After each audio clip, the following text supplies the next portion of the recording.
Bonjour à tous, aujourd'hui je suis super contente de vous retrouver pour ma toute première vidéo, première impression. Ça fait beaucoup de premiers et premières, mais c'est pas grave.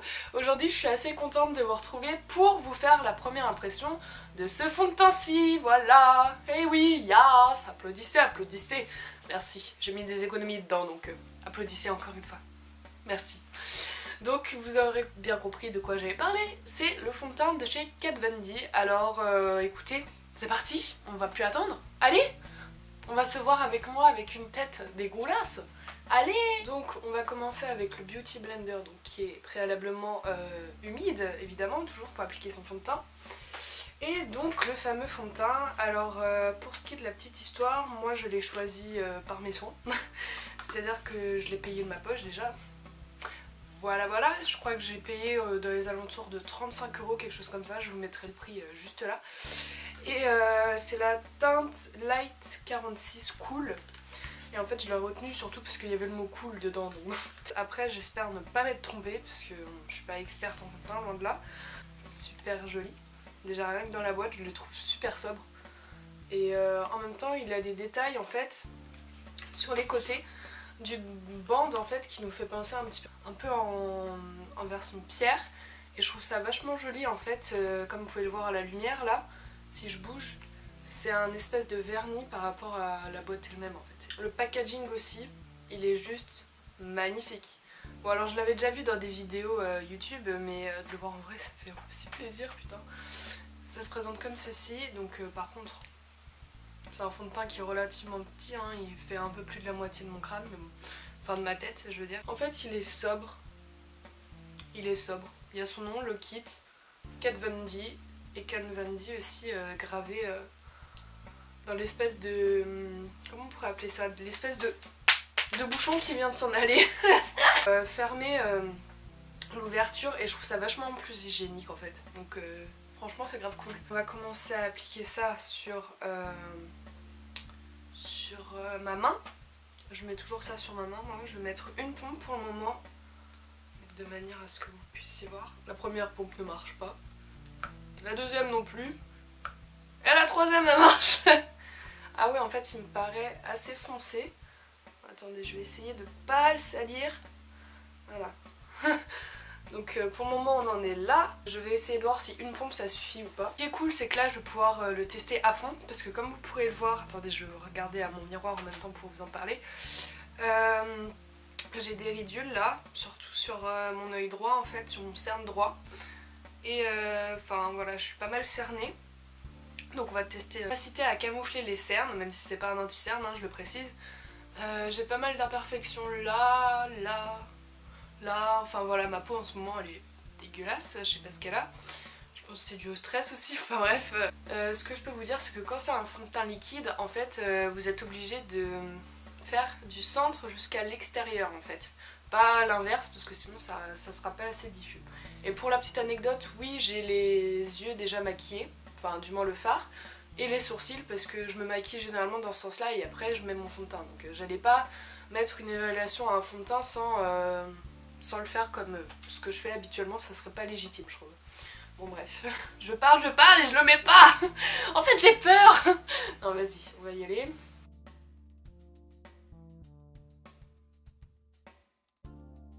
Je vais essayer de faire qu'une seule partie pour que vous puissiez bien voir la différence. Par contre au niveau de la teinte je suis assez contente, j'ai bien choisi finalement. Bon, je sais pas si vous arriverez à voir la différence à la caméra. Moi j'en vois une, mais c'est vrai que j'en ai pas mis beaucoup. Donc je vais essayer de rajouter un petit peu sur la pointe de mon Beauty Blender pour voir s'il faut insister sur les imperfections. Je pense que oui. Je suis assez déçue là. Je m'attendais à plus couvrant en fait. Je m'attendais clairement à un fond de teint beaucoup plus couvrant et je me rends compte qu'il l'est peut-être pas. Je suis d'accord qu'il a pas mal caché celle-ci par rapport à celle-là, mais je vais rajouter un petit peu aussi parce que pour moi ça se voit encore trop.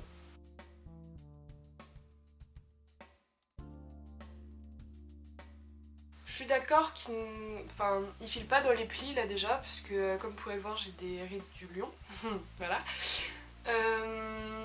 Après, pour ce qui est de la couleur, j'ai bien choisi, c'est cool.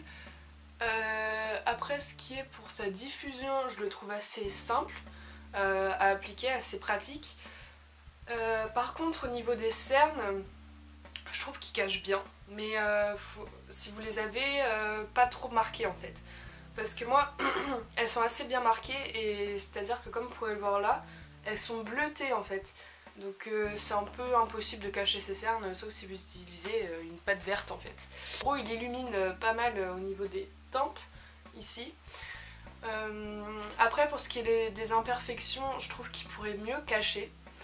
Parce que d'après tout ce que j'ai entendu, c'était un fond de teint qui était testé sur les tatouages en fait de Kat Von D, et s'il cachait pas assez les tatouages, fallait recommencer. Mais dans ce cas-là, pourquoi ça ne cache pas assez les imperfections, par exemple ici et ici? Alors ouais, je sais, je chipote un peu, mais je les vois encore. Bon voilà, écoutez, là j'ai fini de maquiller le reste de mon visage, etc.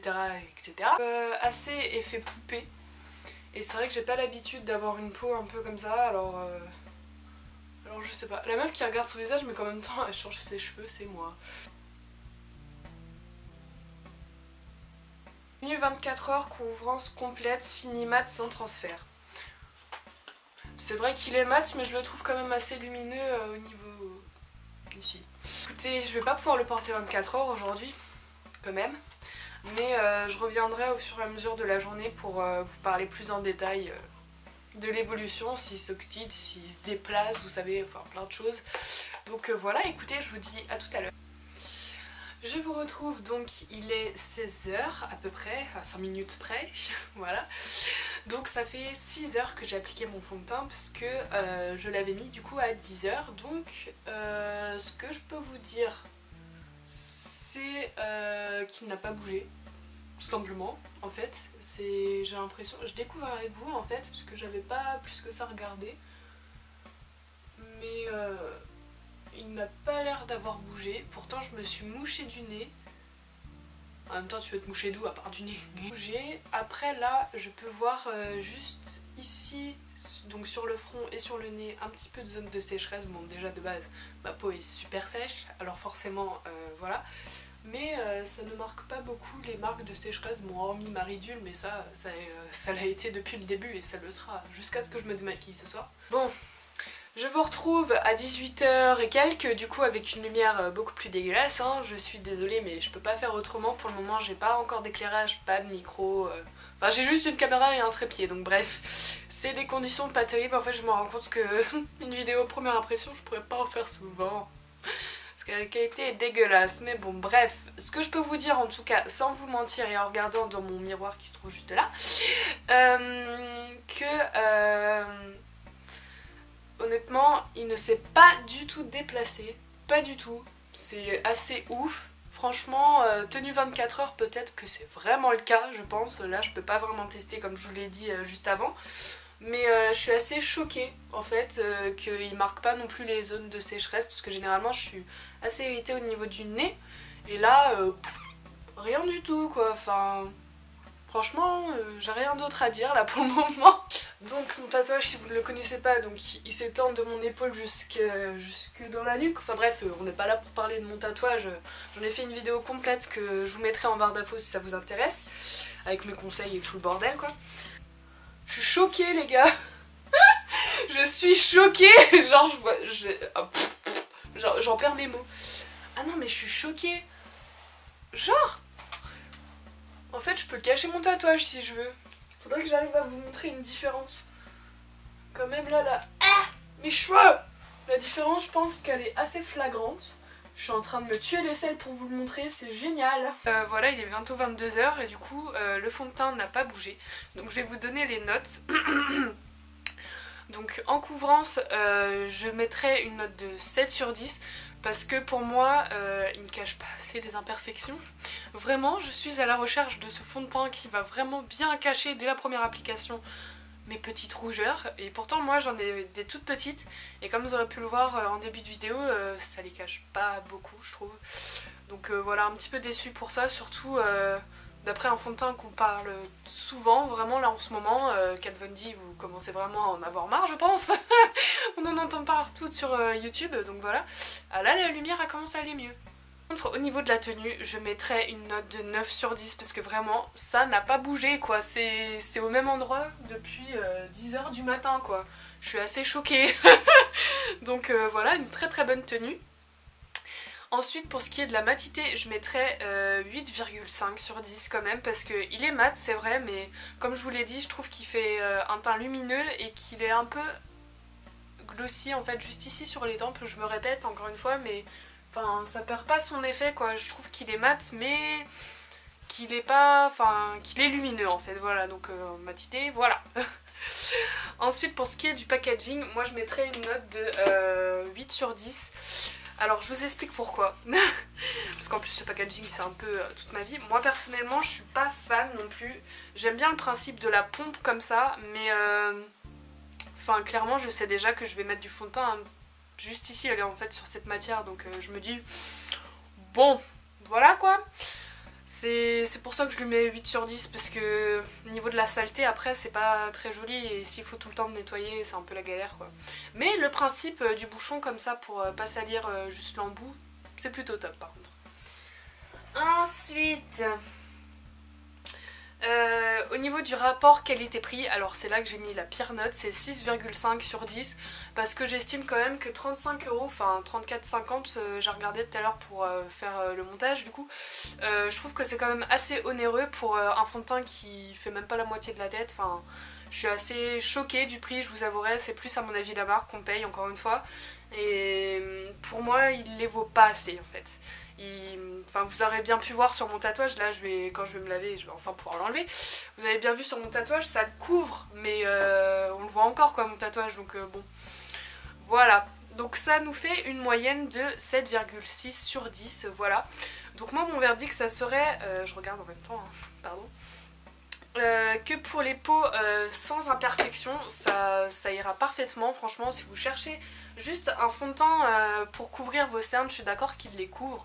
Mais pour ce qui est des imperfections, pour moi, c'est pas encore ça. Ou du moins, faut en rajouter la blinde, quoi. Faut mettre au moins 3 couches.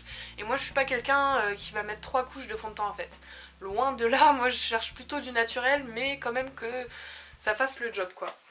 Et par contre, si vous voulez aussi un fond de teint qui est mat mais sans trop l'être justement pour garder un petit peu cet effet glossy que j'arrête pas de vous dire depuis ce matin, bah ça peut être plutôt pas mal. Voilà, donc écoutez, c'était mes petits conseils, j'espère que cette première vidéo, donc première impression, vous aura plu. Moi j'étais plutôt contente de la faire, voilà, c'est un nouveau principe de vidéo, enfin nouveau concept, voilà. Par contre là je vais vite fermer la caméra, enfin éteindre la caméra. Qui dit fermer la caméra de nos jours? Personne. Je vais vite éteindre la caméra parce que là je deviens complètement blanche. Ça prouve que j'ai essayé de mettre la lumière à fond sur mon appareil mais que maintenant qu'il y a de la lumière... Bref, du coup je vous fais de très gros bisous et je vous dis à la prochaine. Ciao.